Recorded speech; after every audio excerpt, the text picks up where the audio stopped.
नमस्कार दोस्तों, ईद की ढेर सारी मुबारकें। आज मैं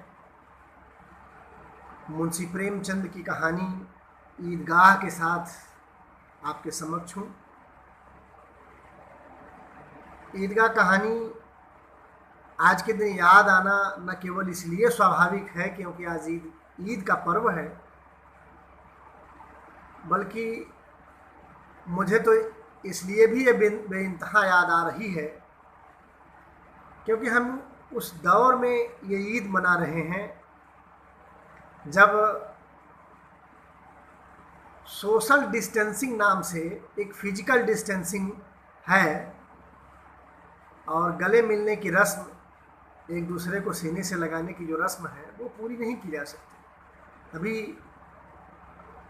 जब पूरा देश और पूरे देश का एक बहुत बड़ा वर्ग, कामगार वर्ग, मेहनतकश वर्ग, मजदूर शिल्पी वर्ग अपने घरों अपने गांवों की तरफ आने के क्रम में सड़कों पर है, इस चिलचिलाती धूप में निराला की तोड़ती पत्थर कविता की पंक्तियां लेकर कहूँ तो रुई ज्यों जलती हुई भू और गर्द चिंगी छा गई कि इस भीषण आतप गर्मी में। तो ये कहानी उनके लिए भी या उनके तई भी याद आती है। ईदगाह में इस बार नमाजें नहीं हो पाई हैं। जिन नमाजों में शामिल होने हामिद गांव से 3 कोस पैदल चलकर शहर जाता है। आपको याद होगा ईदगाह कहानी में जो हामिद की दादी है अमीना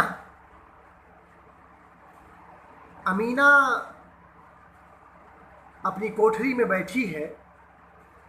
प्रेमचंद ने उसके लिए एक विशेषण का इस्तेमाल किया, अभागिन अमीना, इसलिए कि उसका बेटा हैजे में चला गया है और पीली पड़ते पड़ते उसकी बहू यानी कि हामिद की माँ भी अल्लाह को प्यारी हो गई है। उस पर हम बाद में बात करेंगे।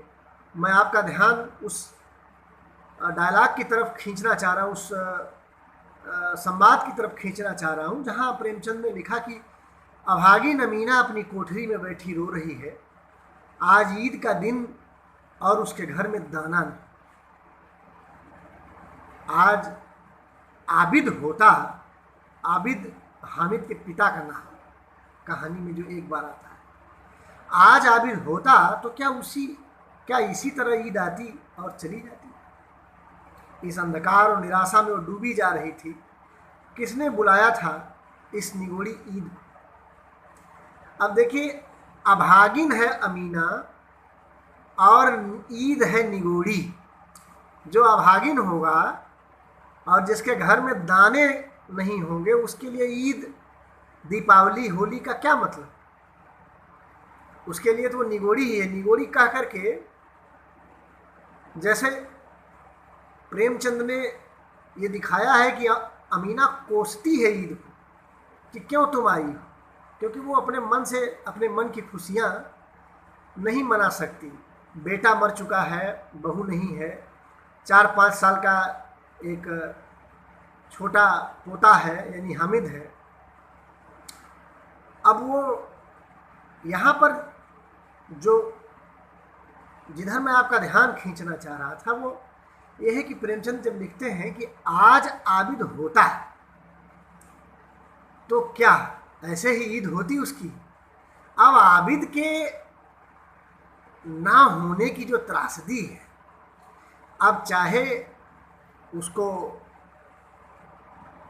बीमारी ने छीन लिया, बेकारी ने छीन लिया, शहरों नगरों ने छीन लिया। आज जब हम कोरोना के समय में हैं, प्रेमचंद के ज़माने में हैजा बड़ी बीमारी हुआ करती थी और हैजे से ही मरा है आबिद। तो आज के दिन उस वर्ग के जिसके घरों में त्यौहार के दिन भी दाने नहीं होते हैं, ये कहानी बेतरह याद आ रही थी। इसलिए मैं आप सबके साथ हूँ, इस कहानी को लेकर आपके बीच हूँ।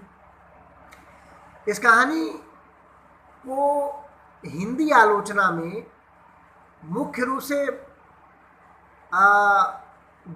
बाल मनोविज्ञान के नज़रिए से पढ़ाया गया। लेकिन जब भी मैं इस कहानी से गुजरता हूँ तो बाल मनोविज्ञान तो उसके सतह पर छलकता है, लेकिन उसकी गहराई में, कहानी के हृदय के गहराई में, उस ऊपरी विनोद और बाल मनोविज्ञान की जो कल्पनाशीलता है, जो जिज्ञासाएं हैं बच्चों की, उसके भीतर एक बड़ा गंभीर, गहरा, त्रासद विषाद है। और वो विषाद कहानी को बड़ा गंभीर बना देता है। मैं हमेशा शिव कुमार मिश्र को याद करता हूँ जब भी इस कहानी को पढ़ता हूँ, उनकी टिप्पणी को याद करता हूँ। शिव कुमार मिश्र मार्क्सवादी आलोचक थे जो अब हमारे बीच नहीं हैं, और मैं अपने एमए के दिनों में उनको सुना था इलाहाबाद विश्वविद्यालय में। उन्होंने इस कहानी पर टिप्पणी करते हुए कहा है कि असल में ईदगाह कहानी प्रेमचंद के कथाकार की रेंज को बताती है। ये कहानी कक्षा 3 में भी पढ़ाई जाती है और इस पर पीएचडी भी आप कर सकते हैं। अब मैं पीएचडी करके असिस्टेंट प्रोफेसर होकर ही नहीं इस कहानी पर बोल रहा हूँ, समझने की कोशिश कर रहा हूँ इस कहानी। यानी कहानी की रेंज जरा देखिए कहानीकार की, कहाँ से कहाँ तक इसका परिसर है। वो कहते थे कि ये कहानी बच्चे के बचपन की त्रासदी की कहानी है, और इस अर्थ में कि जब हामिद के पलकों में, आंखों में सपने होने चाहिए थे, पढ़ाई लिखाई के, किताब कापी के, स्कूल पाठशाला के, अपने बचपन के, उस समय उस नाजुक कंधों पर उसका बस्ता नहीं है। बोझिल घर गृहस्थी की जिम्मेदारियां आ जाती। यह एक बच्चे के दरकते बचपन की त्रासदी की कहानी। और यह बच्चा कोई भी बच्चा हो सकता है, उस वर्ग का जिस वर्ग का हामिद है, यानी जिसके घर में बमुश्किल कहीं से पैसे आते हैं और रोटी और भोजन की व्यवस्था जुगाड़ हो पाती है। उस वर्ग के बच्चे के हाथों में, कंधे पर बस्ता होना चाहिए था, किताब होनी चाहिए थी, भविष्य होना चाहिए था, सपने होने चाहिए थे। वहाँ घर गृहस्थी की मजबूरियाँ, वहाँ चिमटा है। वो चिमटा असल में लोहे का चिमटा भर नहीं है, न तो वो केवल खिलौना है, बल्कि वह निर्मम वस्तु है, वह कठोर वस्तु है घर गृहस्थी की, जिसे अभी बाद में आना था हामिद तक, लेकिन बहुत पहले पहुंच जाता है। तो ये जो जिम्मेदारियों तले बचपन सिसकता है, टूटता है, उस पीड़ा की भी कहानी हामिद की, ईदगाह कहानी प्रेमचंद की ये है, इस नज़रिए से। और दूसरी बात जो मुझे इसमें लगती है कि ये बच्चे और बुजुर्ग के बड़े आत्मीय रिश्ते की भी कहानी। प्रेमचंद, मुझे ध्यान नहीं आ रहा उन्होंने कहाँ लिखा है, संभवतः किसी कहानी में या उपन्यास में उन्होंने लिखा है कि बचपन और बुढ़ाई में स्वाभाविक अंतर होता है, स्वाभाविक विरोध होता है, क्योंकि बच्चे के सामने पूरा भविष्य होता है और बूढ़े के सामने पूरा भूत होता है, अतीत होता है। इसलिए जब बूढ़ा बात करता है तो अपने अतीत का बखान करता है कि मैंने ये किया, मैंने ये किया। लेकिन जब बच्चा यानी कि नौजवान बात करता है तो मैं ये करूँगा, मैं ये करूँगा, उसके सामने भविष्य है। तो ये प्रेमचंद ने ही लिखा है। लेकिन आप गौर ध्यान करें, प्रेमचंद के यहाँ बूढ़ी काकी जैसी भी कहानी, वहाँ भी एक बच्ची बूढ़ी काकी से बड़ी आत्मीयता से जुड़ती है। दो बैलों की एक कथा है, वहाँ भी बच्चा ही बैलों से जुड़ता है। तो बच्चे का जो बुजुर्ग पीढ़ी के साथ रिलेशन है, संबंध है, भारतीय परिवार जीवन की एक जैसे जैसे संयुक्त परिवार टूटे और जैसे जैसे हम अ, कोशिकीय समाज की तरफ बढ़ते चले गए, यानी कि एकल परिवारों की तरफ बढ़ते चले गए, कोशिकीय परिवार की तरफ हम गए, बुजुर्गों की त्रासदी और गहनतर होती चली। खास तौर पर बुजुर्गों से बच्चों का जो कटाव है, पढ़ाई के नाम पर शहर में बस जाने के नाम पर जो बच्चों से बुजुर्गों का अलगाव, क्योंकि बुजुर्ग तो गांव में रह गए, छूट गए या छोड़ दिए गए, उन्हें शहर जमता भी नहीं। वो अपने खेत खलिहानों में, अपने बाग बगीचे में, अपने गांव गंवई में, अपने सखी सहेलर में, अपने बूढ़े पुरनियों में उन्हीं के साथ रहना पसंद करते हैं, या उन्हीं के साथ उनकी जिंदगी है। वो 2 BHK 3 BHK में पैक नहीं होना चाहते, क्योंकि उन्हें कोई नहीं पहचानता। तो वो जो जीवंतता है वो खत्म हो जाती है वहाँ से, वो केवल बच्चे ढोने वाले आया बन के रह जाते हैं। ये जो त्रासदी है संयुक्त परिवारों के टूटने के बाद बुजुर्गों के साथ, इस पीड़ा को प्रेमचंद दर्ज करते हैं। और यह कहानी यद्यप उस मुद्दे पर लिखी नहीं गई है, लेकिन उसकी फिक्र, उस बुजुर्ग पीढ़ी की फिक्र कहानी में मुसलसल मौजूद है। हामिद जब चिमटा खरीदता है, मैं वो जगह आपको मेले की दिखाता हूँ। जब अमीना देखती है कि लड़का चिमटा लेकर लौटा है मेले से, तो वो अपनी छाती पीट लेती है और कहती है, कैसा बेसमझ लड़का है, दोपहर हुआ, कुछ खाया न पिया और लाया यह एक चिमटा। सारे मेले में तुझे और कोई चीज़ नहीं मिली जो यह लोहे का चिमटा उठा लाया। तो हामिद अपने अपराधी भाव से कहा, वो बिल्कुल अकबका जाता है और कहता, तुम्हारी अंगुलियां तवे में जो जल जाती थी, इसीलिए मैंने ले लिया चिमटा। बुढ़िया का क्रोध तुरंत स्नेह में बदल जाता है। वो सोचती है कि बच्चे में कितना त्याग, कितना सद्भाव, कितना विवेक है। दूसरों को खिलौने लेते और मिठाई खाते देख कर इसका मन कितना ललचाया होगा, इतना जब्त इससे हुआ कैसे। बूढ़ी दादी बच्ची बन जाती है और हामिद बुजुर्ग बन जाता है। ये प्रेमचंद ने लिखा। तो बूढ़ी दादी और बच्चे का जो रिलेशन है, ये असल में वो जो पीढ़ी के गैप के नाते समस्याएं पैदा हो रही हैं और टूटते परिवारों की वजह बुजुर्गों को लेकर, और इसका प्रभाव केवल बुजुर्गों पर नहीं पड़ा, इसका बड़ा गंभीर प्रभाव बच्चों पर भी पड़ा है, बच्चों की परवरिश पर पड़ा है। इस बात को नौजवान पीढ़ी के मम्मी पापा बात समझ नहीं पा रहे हैं, लेकिन जब हम बच्चों को उनके दादी दादा से काटते हैं तो कितनी महत्वपूर्ण थाती से हम उन्हें काटते हैं, यह शायद हमारे समय की पढ़ी लिखी पीढ़ी समझ नहीं पा रही है। बच्चों को जिस तरीके से हम कॉन्वेंट और पब्लिक स्कूलों के हवाले कर रहे हैं, वो थाती से काट रही है। एक बहुत बड़ी चिंता की बात है। इस पर, इस तरह के मुद्दों पर हमारे साथी इलाहाबाद विश्वविद्यालय में हैं दीनानाथ मौर्य, डॉक्टर दीनानाथ मौर्य, बहुत बच्चों के विकास पर और उनके इस तरह के मसलों पर महत्वपूर्ण काम उन्होंने किया और कर रहे हैं। और जन संदेश टाइम्स में अक्सर उनके लेख छपते हैं, जो साथी चाहे तो उन लेखों को पढ़ भी सकते हैं और महत्वपूर्ण काम कर रहे हैं। इस तरह के और भी लोग होंगे और हैं जिनका मैं अभी तुरंत जो है सूचना में नहीं दे पा रहा हूँ, किंतु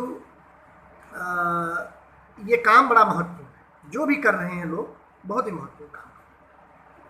हामिद की इस जो है कहानी को, ईदगाह कहानी को इस नज़रिए से भी पढ़ा जाना चाहिए। और एक और बात जो हामिद की कहानी में मुझे नज़र आती है ईदगाह में, कि प्रेमचंद ने बड़े सलीके से इस्लाम और दूसरे धर्मों में जो बराबरी और भाईचारे के थोथे दावे उन पर भी व्यंग किया है।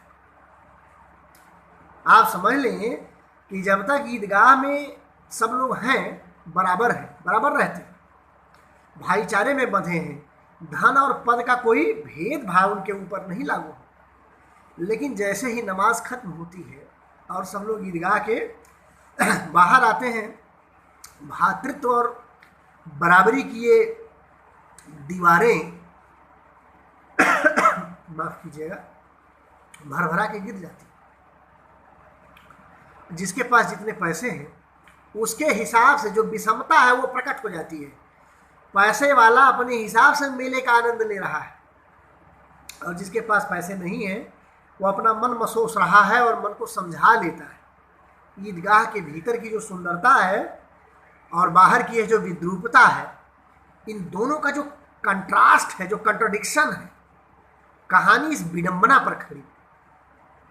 ईदगाह के भीतर बड़ा भाईचारा, प्रेमचंद ने व्यवस्थित तरीके से ये इस्लाम धर्म का जिक्र करके कि वहाँ बड़े भाईचारे और भेदभाव या विषमता मुक्ति की बात की गई है, लेकिन वहाँ भी जो आर्थिक विषमता है वो आखिरकार अपना रंग दिखाती है।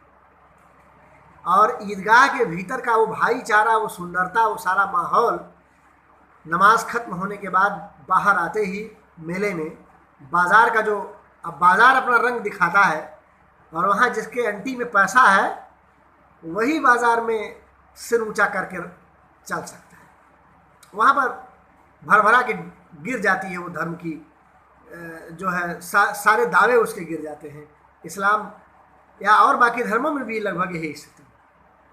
हम हमेशा अपने भक्ति काव्य को पढ़ते हैं तो हिंदी का पूरा भक्ति काव्य धर्म के सामने तमाम तरह की बराबरी की बात करता है, चाहे वो तुलसी का ही साहित्य क्यों न हो, जिनको हम अक्सर वर्ण व्यवस्था और जातिवाद के पोषक के कवि के तौर पर व्याख्यायित करते रहते हैं। उनके यहाँ भी भक्त के स्तर पर कोई भेदभाव की बात नहीं है, लेकिन जैसे ही हकीकत की ज़िंदगी में हम उतरते हैं तो फिर वो सामाजिक विषमता हमारे गले को घघोट लेती है, उसको फिर से दबोच लेती है। तो कहानी इस नज़रिए से भी हम पढ़ें। अच्छा, कहानी में शुरू में ही प्रेमचंद एक बड़ा महत्वपूर्ण स्टेटमेंट लिखते हैं कि रोज ईद का नाम रखते थे, आज वह आ गई। बच्चे आपस में रोज ईद करते हैं और आज वो ईद आ गई। अब जल्दी पड़ी है कि लोग ईदगाह क्यों नहीं चलते, बच्चे आपस में महसूस कर रहे हैं। फिर वो पंक्ति आती है जिसकी तरफ आपका मैं ध्यान चाहता हूँ कि इन्हें गृहस्थी की चिंताओं से क्या प्रयोजन, सेवई के लिए दूध और शक्कर घर में है या नहीं, इनकी बला से ये तो सेवैयाँ खाएंगे। वह क्या जाने कि अब्बा जान क्यों बदहवास चौधरी कायम अली के घर दौड़े जा रहे हैं। देखिए, जो महाजनी सभ्यता है, जो उधार लेकर के इन गरीब तबके के लोगों की ज़िंदगी चलती है, त्यौहार चलते हैं, खुशियाँ चलती हैं, क्यों पिताजी अब्बा जो है कायम चौधरी के यहाँ बदहवास दौड़े जा रहे हैं। वो उधार लेने, उसका इशारा भी ईदगाह करती।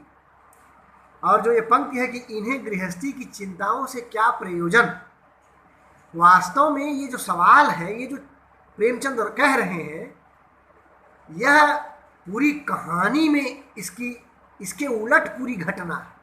बड़ी गंभीर चिंता है हामिद को घर गृहस्थी। प्रेमचंद ने कहा कि इन्हें गृहस्थी की चिंताओं से क्या प्रयोजन, उन्हें तो सेवैयाँ खानी है, चाहे जहाँ से भी खाएं। होना यही चाहिए था। हामिद के या महमूद, मोहसिन और नूरे के जो भी बच्चे उसमें आते हैं, उनकी ज़िंदगी ऐसी ही होनी चाहिए थी। मगर त्रासदी यह है कि प्रेमचंद का हामिद चिमटा लेकर लौटता है। एक और बिंदु जिस पर मैं आपका ध्यान खींचना चाहूँगा, महमूद और मोहसिन आपस में बातचीत करते हैं और ईदगाह कहानी में प्रेमचंद ने क्रिकेट का भी जिक्र किया है। संभवतः क्रिकेट उस समय भी महत्वपूर्ण खेल हो गया था। प्रेमचंद ने बैट का जिक्र किया कहानी में, और महमूद कहता हमारी अम्मी जान का तो हाथ कांपने लगे, अल्लाह कसम वो बैट न चला पाए। मोहसिन ने जो टिप्पणी की है वो जरा देखिए, घर गृहस्थी में गरीब भारतीय परिवारों की जो स्त्रियां हैं वो कैसे, उनकी ज़िंदगी किस तरह चलती है, उनकी खटते खटते ज़िंदगी खत्म कर देने की जो पूरी प्रक्रिया है उसकी तरफ प्रेमचंद इशारा करते हैं। ज़रा देखिए, घर गृहस्थी में चीनी जाती हुई औरतों की पीड़ा को जैसे वो व्यक्त करते हैं। मोहसिन जवाब देता है महमूद को कि अम्मी मनो आटा पीस डालती हैं, मन भर आटा पीस डालती हैं। जरा सा बैट पकड़ लेंगी तो हाथ कांपने लगेंगे। सैकड़ों घड़े पानी रोज निकालती हैं। अरे 5 घड़े तो मेरी भैंस पी जाती है। किसी मेम को 1 घड़ा पानी भरना पड़े तो आंखों तले अंधेरा छा जाए। अब देखिए, मेम बनाम मोहसिन की अम्मी जो मन भर आटा, मन माने 50 किलो आटा पीसती है और सैकड़ों घड़े पानी निकालती कुएं से। भैंस का भी जिक्र है। आप देखें, ये पूरा जो परिसर है, माने पशुपालन से लेकर घर गृहस्थी की जो माने चौका चूल्हा से लेकर जितने काम है भारतीय महिलाएं, ग्रामीण महिलाएं कैसे उसमें घर गृहस्थी की नींव में चिनी गई हैं, किस कदर उनकी पूरी पर्सनालिटी, उनका पूरा व्यक्तित्व तो उसमें खप जाता है। वो सब करते करते उसकी तरफ भी ये कहानी इशारा करती है। और ये कहानी इस मुद्दे पर तो नहीं लिखी गई है, लेकिन आप ध्यान करें, पूरी कफन कहानी आप पढ़ जाएं। वैसे तो कफन कहानी को बुधिया के नज़रिए से हिंदी आलोचना में बहुत कम पढ़ा गया है, लगभग नहीं पढ़ा गया। मैंने इस पर पूरा एक लेख लिखा है, बुधिया की प्रसव पीड़ा के बहाने कफन कहानी का पुनर्पाठ। तो जो बुधिया है, आप देखें कि माधव और घीसू का दोजख भरती है, वो कूट पीस कर, बर्तन मांज कर, दूसरे घरों में काम करके। और पूस की रात में मुनिया, हल्कू की पत्नी, हल्कू जब खेत चल जाती हैं नील गायें, तो कहता कि चलो झंझट छूटी, ये किसानी से अब जी उबिया गया है, अब मजदूरी करके ही पेट पाल लेंगे। लेकिन मुनिया दुखी होती, उसको नहीं अच्छा लगता कि उसका पति किसी के यहाँ मजदूर बनकर जाए, अपना आत्मसम्मान गिरवी रखे। तो घर गृहस्थी की जितनी चिंता, कंबल को लेकर जो पैसे वो बचाती है, जोड़ती है एक एक पैसा, या माने मुनिया और बुधिया दोनों की जो घर गृहस्थी को लेकर चिंता है, हल्कू और माधव घीसू के यहाँ नहीं, यानी पुरुष वर्ग में वो नहीं। इस नज़रिए से भी प्रेमचंद को पढ़े जाने की ज़रूरत है कि कैसे उनके यहाँ स्त्रियाँ घर गृहस्थी में खप रही हैं, मर रही हैं, और तड़प तड़प के मर जाती है बुधिया, लेकिन उसकी जो घर गृहस्थी चलाने की जद्दोजहद है वो उसकी मौत के साथ खत्म होती। तो ये केवल ईदगाह कहानी में नहीं, उनकी अन्य कहानियों में भी स्त्री की इस पीड़ा को, उसके इस संघर्ष को, जिसका भारतीय समाज ने कोई मोल नहीं जाना, आज तक कोई मोल नहीं जाना। औरत ने कितने काम किए घरों में, पति केवल बाहर काम करता है, पैसा कमा के ले आता है, तो पूरा पितृसत्ता केंद्र में, पूरा परिवार पितृसत्ता को केंद्र मान लेता है। उसके योगदान को, परिवार में स्त्री के योगदान को आज तक हमारा समाज रेखांकित नहीं कर पाया। उसके इस योगदान को रेखांकित करती हैं प्रेमचंद की कहानियाँ। ईदगाह कहानी भी उस तरफ एक रेखांकन निश्चित रूप से छोड़ जाती है। साथियों, इन तमाम आयामों से आप ईदगाह कहानी को पढ़ें, और आज आपको ढेर सारी ईद की बधाइयाँ। कभी फिर सुअवसर आने पर मैं कफन कहानी पर अपने उस लेख और अपने उस विचारों से आपको ज़रूर अवगत कराऊंगा, जहाँ मैंने बुधिया की प्रसव पीड़ा के तई उस कहानी को पढ़ने की कोशिश की है। और इस वादे के साथ यहीं छोड़ जाता हूँ। आप सबको एक बार फिर बहुत बहुत मुबारक। धन्यवाद।